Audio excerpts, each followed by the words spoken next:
पुरोहित जी, अब क्या माना जाए कि बीजेपी क्या पश्चिम बंगाल में इतनी बड़ी थ्रेट बन गई है ममता बनर्जी के लिए? आपका शासन है, एक बहुत जबरदस्त बहुमत है ममता बनर्जी के पास, क्या जरूरत थी ये कहने की कि जब हम सीपीएम को उखाड़ के फेंक सकते हैं? अरे तब तो आप विपक्ष में थे, अब बीजेपी विपक्ष में है। वही कह दिया सुधांशु त्रिवेदी जी ने कि भाई अब हम विपक्ष में हैं, तो जब 30 साल का शासन, 3 दशक का शासन ममता बनर्जी खत्म कर सकती हैं सीपीएम का, तो अब ममता बनर्जी सत्ता में है, उनका तो 1 ही दशक का शासन है, तो बीजेपी के लिए क्या मुश्किल है? नहीं, देखिए, बीजेपी के लिए मुश्किल यह है कि बीजेपी के पास में बूथ में बैठने के कार्यकर्ता नहीं है। आज की डेट में धरातल पर स्थिति यह है, तृणमूल कांग्रेस के नेताओं को ईडी सीबीआई का डर दिखा करके पार्टी ज्वाइन करवाना, यह भारतीय जनता पार्टी का पश्चिम बंगाल में चरित्र है, ये चाल है और यही चेहरा है। इनके पास में लोग नहीं है, ये सच्चाई है।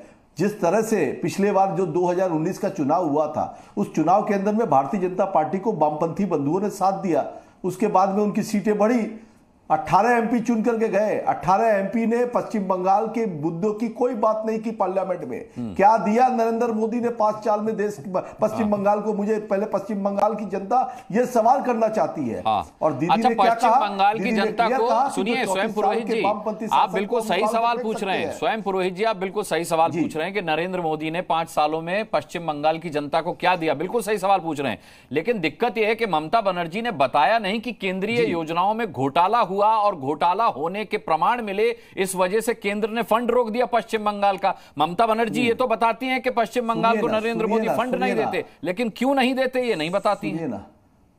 सुनिए ना, नहीं, क्यों नहीं देते? क्योंकि ये एक सौतेला व्यवहार जहां पे इनकी सरकार नहीं है। 2021 का विधानसभा चुनाव हारने के बाद नरेंद्र मोदी की जो तानाशाह की सरकार है पश्चिम बंगाल को झुकाने के लिए, आज भी 1,60,000 करोड़ रुपया बकाया है, मनरेगा का पैसा बकाया है। जो डिस्क्रिपेंसी की बात करते हैं भारतीय जनता पार्टी के नेता या नरेंद्र मोदी की सरकार, उससे ज्यादा डिस्क्रिपेंसी पाई जाती है गुजरात में और उत्तर प्रदेश में, उसके बाद भी वहां का पैसा दिया जाता है। तो यह बात है कि आप पश्चिम बंगाल का पैसा रोक रहे हैं, पश्चिम बंगाल के उन्नयन में बाधा दे रहे हैं, पश्चिम बंगाल के लोगों का अधिकार रोक रहे हैं। आज यहां के लोगों को रोजगार देने की बात थी, ममता बनर्जी जब रेल मंत्री थी, कितने लोग बंगाल से रोज उनको रोजगार मिला था, ये उनके लोग जानते हैं। मगर आज स्थिति क्या है? कितनी केंद्रीय सरकार की नौकरियां भर्ती हो रही है? 30 लाख से ज्यादा नौकरियां खाली है, मगर आज 44% 45% युवा देश के बेरोजगार है। लेकिन स्वयं पुरोहित जी, दुर्भाग्य यह है कि जनता तक ये मैसेज पहुंचाने की बजाय ममता बनर्जी सिर्फ बीजेपी हटाओ का नारा दे रही है।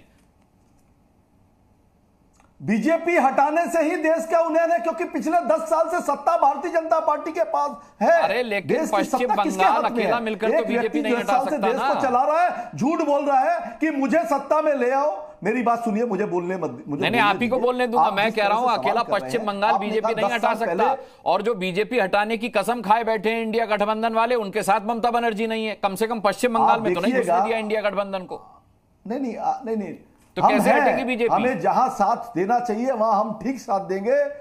नहीं, आप मेरी बात सुनिए। पश्चिम बंगाल में जिस तरह से 27 से ज्यादा सीटें हम जीतने जा रहे हैं, 27 से ज्यादा सीट पश्चिम बंगाल में जीतेंगे। पूरे देश का जो चक्र घूम रहा है ना, भारतीय जनता पार्टी की गाड़ी 200 में अटक जानी है। ठीक है, नरेंद्र मोदी देश के प्रधानमंत्री नहीं बन रहे हैं, ये क्लियर कट मैसेज है, आप समझिए।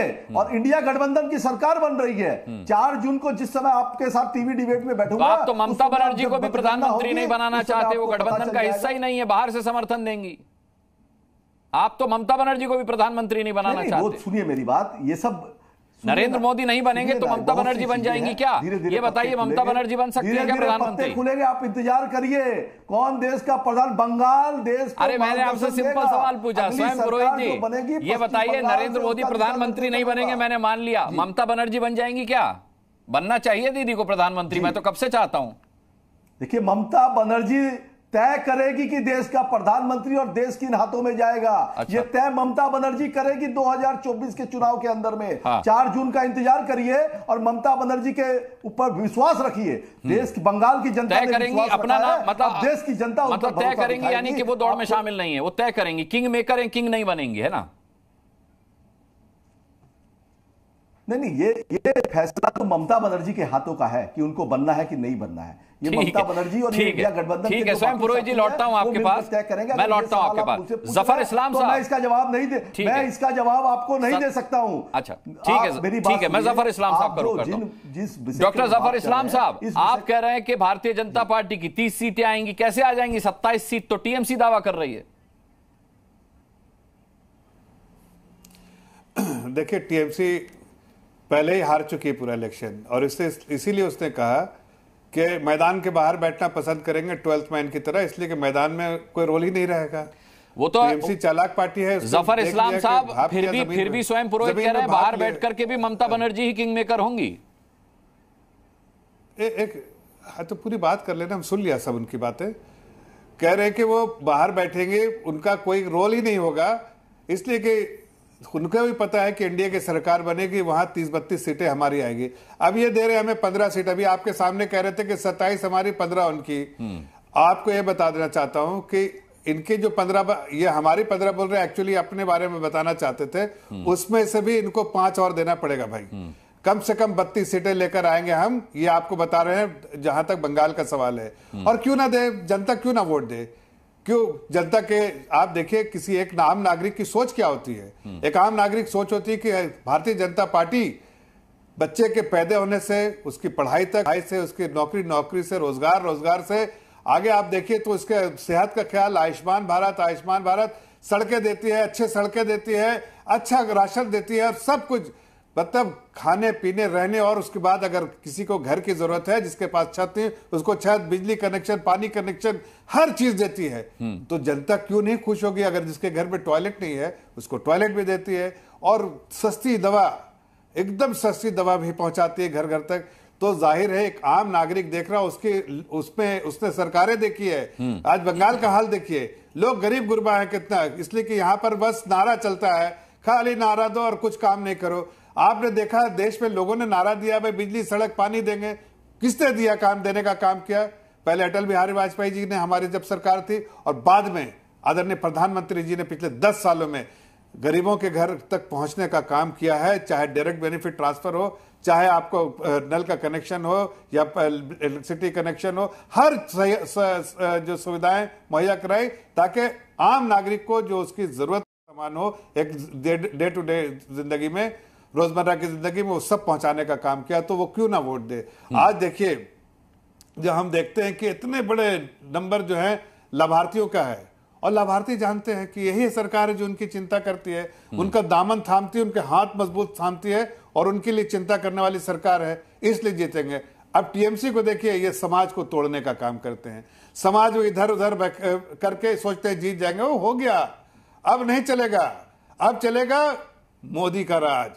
मोदी के राज में हर जनता का राज है, हर आम नागरिक का राज है, हर आम नागरिक को सुविधाएं है, वही राजा है। हम सेवक है, यही प्रधानमंत्री कहते हैं, हम सेवक है, वो राजा है। हमारे नजरों में एक आम नागरिक राजा, और हम उसकी सेवा करने के लिए जनता हमें खड़ा करती है, और हम सेवा करेंगे।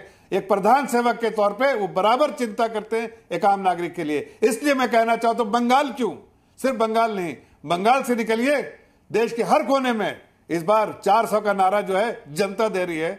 हम अगर एक बार बोलते हैं तो जनता 10 बार बोलती है। हम 400 में नारे के साथ खड़े हैं और जिता के आएंगे। बूथ पे जाइए, बाहर से निकलता आदमी बोलता मोदी जी को वोट दिया। अरे मोदी लहर है भाई, देश के हर कोने कोने में एक ही नाम, मोदी जी का नाम। क्या ममता बनर्जी ठीक है, बंगाल में 10 सीट लेके प्रधानमंत्री बनने का जो सपना था चूर हो गया ना, बाहर खड़ी हो गई। इसलिए खड़ी हो गई कि उनको पता है चलिए 5-10 सीट आएगी और उसमें प्रधानमंत्री के दावेदार नहीं रहेंगे। वैसे भी जो गठबंधन है 1 तारीख को देखिए सब आपस में लड़ते रहेंगे। ठीक है, मैं डॉक्टर जफर इस्लाम लौटूंगा आपके पास। जी न्यूज़।